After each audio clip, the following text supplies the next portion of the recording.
माधव, मैं शंखनाद से पहले दोनों पक्षों की सेनाओं का निरीक्षण करना चाहता हूं। रथ को दोनों सेनाओं के मध्य में ले चलिए। क्या देखोगे पार्थ?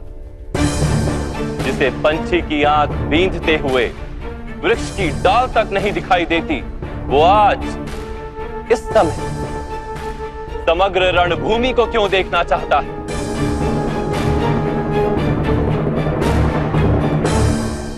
विपक्ष की सेना का परीक्षण करना चाहता हूं माधव, और अपनी सेना का भी निरीक्षण करना चाहता हूं। जानना चाहता हूं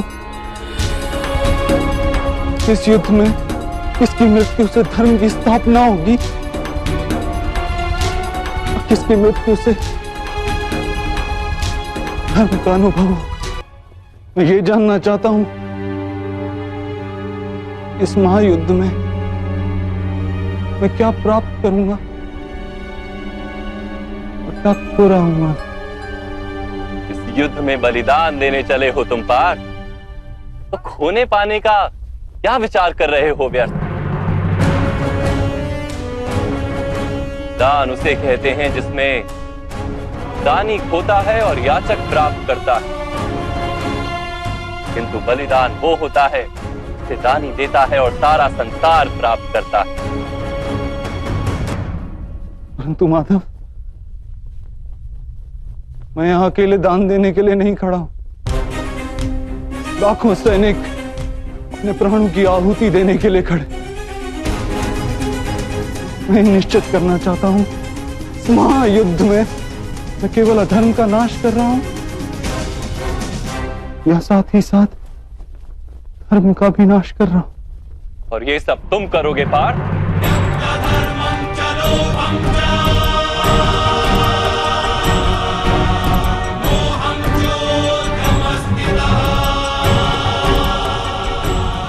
निर्माण और विनाश की शक्ति है तुम्हारे पास।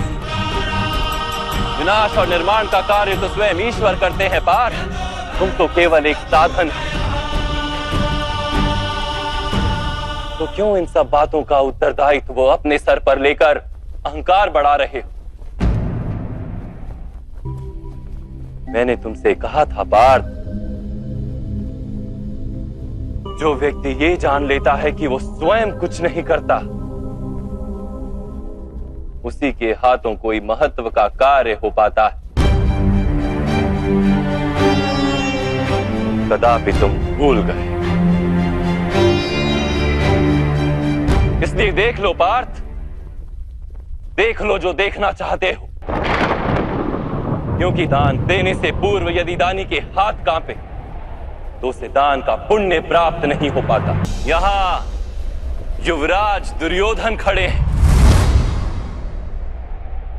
स्मरण करो पार्थ, पांचाली को दासी बनाकर द्यूत सभा में लाने का आदेश इन्होंने ही दिया था। यहां देखो पार्थ, ये है तुम्हारे मामा श्री शकुनी। आज तो इनके हाथों में तलवार है, किंतु छल से संहार करने का प्रयास करते हैं सदा।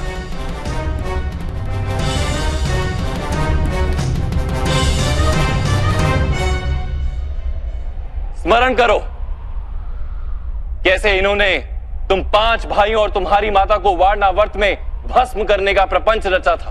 अब इधर देखो पार्थ, दुशासन, इन्हीं हाथों ने पांचाली के केश खींचने की उद्दंडता की थी। महामहिम और गुरु द्रोण को देखो, मौन रहकर पांचाली का अपमान देखते रहे। उधर अश्वत्थामा को देखो और स्मरण करो किस प्रकार के अपशब्दों का प्रयोग किया था उसने। क्या अब तुम्हारा हृदय प्रतिशोध से नहीं जलता पार्थ? क्या न्याय मांगने के लिए अब तुम्हारा मन नहीं तड़पता? क्या अब शस्त्र उठाने का संकल्प नहीं जन्म लेता हृदय में?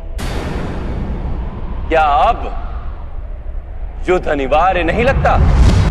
हाँ माधव, ये युद्ध अनिवार्य है।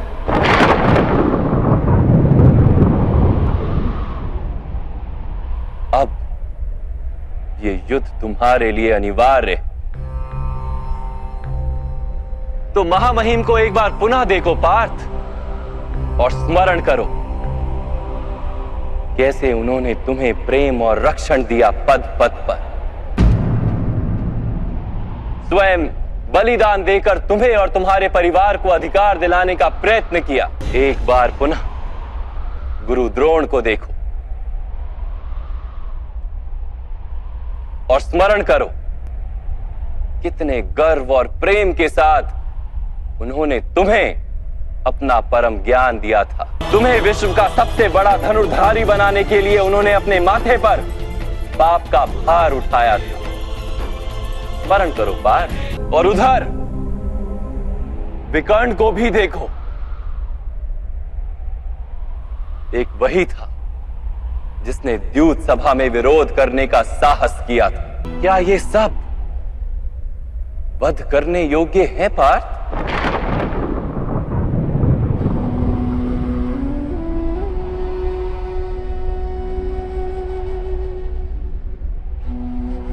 नहीं माधव, मैं इनका वध कैसे कर सकता हूं?